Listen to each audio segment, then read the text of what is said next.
د خاورو دغه سلی چې د پښتو ډرامو وتلي هیرو سید سردار بادشاه پې ګلونه غوړول، دا د یو داسې لوی هنرمند سلی دی چې د ډرامې په څانګه کې د ده خدمات نه هېرېدونکي دي. د 200 نه زیاتو پښتو ډرامو کې په ټي وي باندې کار کړی دی، د ریډیو ډرامه کې خپل غوره صلاحیتونه ښودلي دي، او چېرته که څوک سلیم یا سید سردار بادشاه د ډرامې په حواله باندې پیژني، نو د هغه سره به غبرګ، سهراب یا زمری هم پیژني. مطلب مې د سید شاهنشاه نه دی چې دی به د سید سردار بادشاه سره عموما یو ځای په ډرامه کې د ویلن په توګه باندې موږ او تاسو لیدلو په حق باندې رسېدلی. نن د چارسدې په ډکي کلي کې د هغه درېیمه روانه ده. د دې سیمې سره یې تعلق د خپلې حجرې تر څنګ په دغه مقبره کې خاورو ته سپارل شوی دی، او سید سردار بادشاه صاحب چې نه یوازې د هغې د فني ژوند ملګری و، بلکې د ماشوموالي لوبې یو ځای کړې دي، ډېر وختونه یو ځای تېر شوي دي، هم درېیمې ته ناست دي. دې نه به د سید شاهنشاه په هکله باندې نور معلومات اخلو. 1946 کې زما پیدایش وشو او کال 2 کاله پس چې کوم دی شهنشاه وشو، او زمونږ فیملی یو بل سره دومره نږدې وه چې 5-6 کالونه زمونږ ناسته شروع شوله. خړپوس هم زمونږ یو ځای وی، زمونږ کور کې مو د شهنشاه زیات وخت موږ سره و،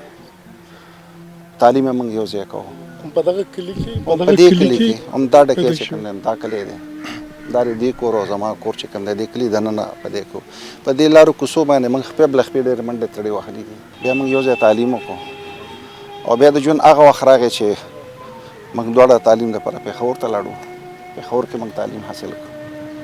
بیا د ژوند هغه لمحې راغلې چې ما ته جواب میلاو شو، څه موده پس ده ته جواب میلاو شو. زه ټلویزیون ته ریډیو ته لاړم، دی راپسې ریډیو ته راغی. زه ټلویزیون ته لاړم، دی راپسې ټلویزیون ته راغی. بچه جي فکر کوم چې دلته ګرمي ده، په تاسو هم خولې راغلې، په موږ هم، نو د هغه توت ته لاندې به ودرېږو. نور خبره به ښه وي، دغه توت لاندې دغه نیر په غاړه موږ ډېر زیات ودرېدلي. د ماشوموالي نه د دواړو سره د ډرامې دا شوق و که نه وروسته تاسو سره پیدا شولو، یا د سره ډرامې شوق څنګه پیدا شو؟ دلچسپه کیسه ده، که دې نه مو لږ خبر کوي. زه ریډیو ته لاړم 67 کې، او بیا 68 کې چې کوم دی بیا ریډیو ټي وي نه زما دغه شروع شو. نو چونکې زه خو دې خوا لاړم، خو دې وخت کې دې سټوډنټ و، کالج کې و، نو ده به هغه هر څه کتل، او ذهن کې دا خبره نه وه. خو چې کله زما ډرامې مخې ته رالې او زما پاپولوټي یکدم شروع شول او هر څه وشو، نو د اظهار وکړو چې اظهار وکړو. او دا داسې یو ډرامه وه په اسلام آباد کې چې د فرست ټایم زما مخې ته ویلن راغی. پروډیوسر چې وکته منور توفیق بابي چې کوم هغه پروډیوسره وه، نو ما ته ویل چې شهنشاه را سره و چې د شهنشاه چې کوم دی که دې تا سره د مقابله کې ویلن راشي، نو ما ډېر بس ټیک ده، د ما سره مقابله کې ویلن راغی. خو یو ډرامه وه چې پېښور ټي وي شروع شو، نو پېښور ټي وي کې چې کوم دی زمونږ روښانه تیارو کې د ما سره ویلن راغی، او روښانه تیارو کې چې کوم دی د ویلن په حیثیت رور اسټبلش کېده. او ما سره خو د خلکو مینه وه، هر ویلن نه به خلکو نفرت کوو، هر مور به جړل او هر چا به. خو چې کله احساس ډرامه وشوله نوي منزل کې، بس دی بیمار شو، نو هغه ویلن چې کوم دی کردار بل چا کو، چې احساس کې دی ما سره سورابی راغی، او ده ما باندې بیا کوم ظلمونه شروع کړل. نو ما ته ویل چې بیا داسې وخت راغی چې تا ته مې چې کور کې خپل کور کې مو ته خیرې شروع شولې، او بیا داسې وخت راغی چې د ظلم به دومره سخت و، او دومره ظلم به د ما باندې کو، او دغه به یې کو چې خلکو به د سیدسن پیر پټې منلې، او شمې به بلولې چې سلیم د سورابي د ظلم نه خلاص شي. نو هغې نه پس دی بیا روان شو. بیا هر ډرام چې افضل ځای لیکه او محمد اعظم اعظمي لیکه، ټول د خدای وبخي جنت حضور کې د خدای ځای ورکړي، که بلې لیکه، نو مخې ته شهنشاه دی. او بیا چې سحر کې بیا شهنشاه ما سره څه شروع کړل، او زمری و، نو بیا زمری داسې شه چې ما ته یو ورځ یاد ده، زه دا ویل ضروري ګڼم چې دی ما سره په ګاډي کې ناستو، او یو زنانه چې کوم ده نو هغه راله چې ویې کتل ټرافیک جام و. زه یې ښکل کړم چې یا بچیه د مردان وه، چې شکر دی چې ته خدای دغه زمري د ظلمونو نه خلاص کړې، ډېر ظالم دی، خدای دې داسې داسې کړي. دی ما سره په فرنټ باندې ناست و، چې ناست، نو ما ورته وکتل، ما ورته هغه خو ما سره دا دی ناست دی او چې داسې وکتو نو دغه طرف نه راتاو شو دې ګریوان مې ونیو داسې وشرک داسې او لاس یې پرې پورته کوو چې وروسته نه څوک مشر راغی هغې له لاس ونیو وظالمه وبدبخته ورته د باندې دومره ظلمونه کوې نو ما ورته ویل چې یا مورې خفه کېږم زما د دغه جوړه شوې ده ویلې بچی ته ښه سړی تا به جوړه کړي خو دا مار دی د ده نه ځان ساته چې کله دا کیسه وشوه نو ده ماته ویله چې سردار بادشاه آیا د خلکو ته به دا هم پته ولګي چې زما او ستا د مینې دومره رشته ده مینوالو څنګه چې تاسو د سید سردار بادشاه د خولې نه واورېدل د عموما د سلیم په نامه باندې په پښتو ډرامه کې هیرو او سید شاهین شاه به د ویلن کردار ادا کولو ظلمونه به یې کول او چې کله به یې ظلم کولو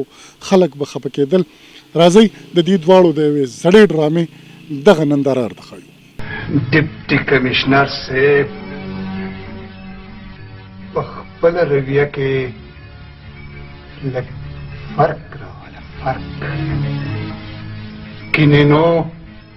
ډېره به درته ګرانه شي که ته غواړې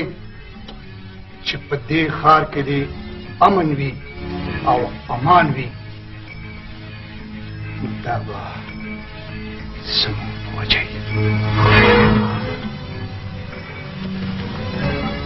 خلک لکه په دې ښار کې د لا اینډ آرډر سچویشن تاسو پیدا کوئ مسټر شهزاد واده اورېدل چې د څه وویل تا ته پته ده چې دا د چا په وړاندې په دومره اوچت اواز خبرې وکړي تا ته پته ده چې تا د چا په وړاندې د خپل جرم اعتراف وکړو لا اینډ آرډر سچویشن تاسو پیدا کوئ په دې ښار کې بدامني تاسو پیدا کوئ مسټر شهزاد دوی دواړه د دریم پیو لاندې بند کا بوسئ ترین مې کې دی بیمار شو او د بیمارۍ نه پس هغې نه پس زما سیریل دوه راله لکه لټون راغی نور داسې سیریل راله او افضل رضا هم لاړه دی هم بیمار شو د باندې بیا ډېرې بیمارۍ رالې او ما ته دا چې حق رسېده نو دی نه یو ماښام مخکې ما ته فون وکړو پي ټي سیل باندې فون وکړو ما چې وکتو نو اواز راغی نو مې شاه ته څنګه ما ته وایي سردار بادشاه زما او ستا په منځ کې ستا دا ډېر مصروفیات چې کوم دي د دې یو روډ منځ کې چې دا زموږ منځ کې یو روډ دی ستا دا مصروفیات دا منډې تړې دا زما او ستا منځ کې چې کوم حایل کېږي نور زما د برداشت نه بهر ده خو ما ته دا پته نه وه چې ما دې ته وي چې زه دا ټول مصروفیات پرېږدم نن درېیمه ورځ ده چې ما هغه ټول مصروفیات چې زما کوم هغه ټول مصروفیات چې کوم دی هغه کینسل شو هغه پاتې شو خو دا پته نه وه چې د شهنشاه په مرګ به پاتې کېږي څونه موده بیماري وکړله او د دغه بیمارۍ په دوران کې حکومتي ادارو یا فني ادارو پی ټي وي به یاد کما ریډیو پاکستان به یاد کما دغه خلکو یې څونه تپوس پوښتنه کړې وه اخري ورځې شپې څنګه تېرې شوي دي 30 کاله بیماري کړې ده حقیقت دا دی چې هېڅ پوښتنه نه وه کړې دومره عظیم دومره لوی آرټسټ چې کوم دی تپوس خو یې څوک وکړي که نه افضل رضا پروت و خدای جنت الفردوس کې ځای ورکړي نو وخت کې منسټر ته ما فون وکړو چې دومره لوی هستي پرته ده او تاسو یې تپوس نه کوئ چې د ملک قوم خدمت کوي نو دا د تاسو څه شي چې هغې وایي نو هغه بیا ما سره یو ځای روان شو ولاړ او هغه ته پیسې ونیولې نو افضل رضا ورته چې ما ته د پیسو ضرورت نشته دی دا راتګ ډېره لویه خبره ده یوازې د پیسې خبره نه ده د آرټسټ لایف کې دا هم تپوس وي چې څوک دوستان راشي آرټسټان راشي رایټرز راشي او هغې نه علاوه چې کوم دی میډیا والا راشي او هغې تپوس وکړي په ژوند باندې چې ته څنګه یې ستا ورځې شپې څنګه تېرېږي دا کم یې ډېر ضرور و آرټسټ په حیثیت باندې د هغه دومره عظیم مقام و چې هغه د چا د ایوارډ محتاج نه و دا چې کوم ایوارډونه دي دا په کوم طریقې سره دي نو د شهنشاه نه لوی حقدار بل څوک کېدی نه شو که هغه ته نه دی میلاو شوی که د دې نه پس وله څوک راځي ایوارډ ورکړي هغه دې د ځان سره سنبال کړي تاسو د سید شاهین شاه د فني ژوند په حقله باندې خبرې واورېدې، د هغوی د ماشوموالي د ملګري، د هغې د ډرامې د ملګري، د هغې د کلیوال ښاغلي سید سردار باچا د خولې نه د هغې د شخصي ژوند په حقله باندې به درته معلومات درکوم، د هغې د رور د خولې نه. خو د هغې نه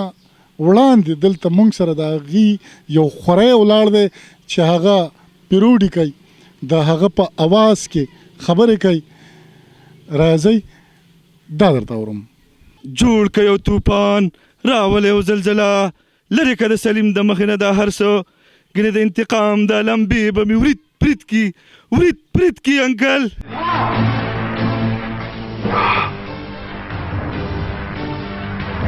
د پلې دا مشن به زه په خپله پوره کوم.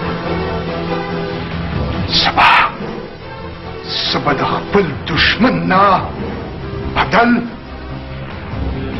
خپل لاسونو عالمګینې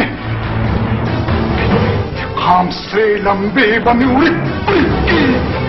ورید پرید کي.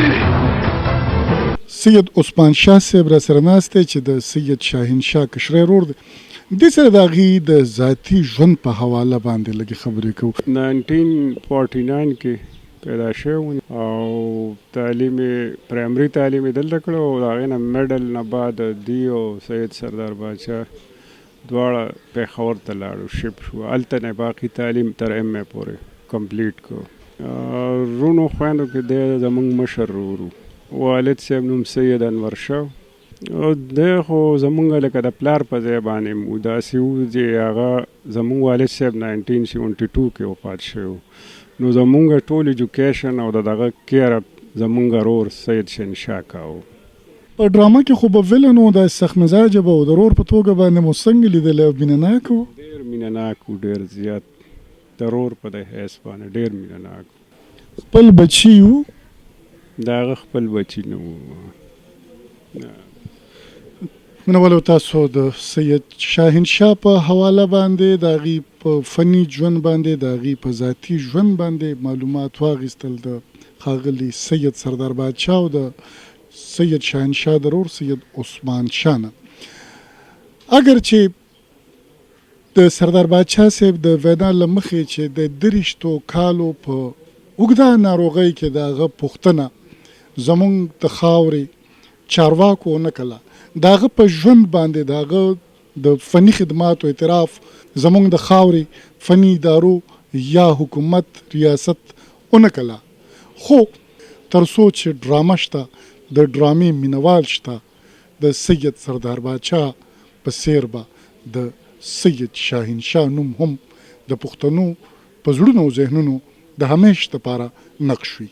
فاروق فراق، وایس اف امریکا، ډیوا.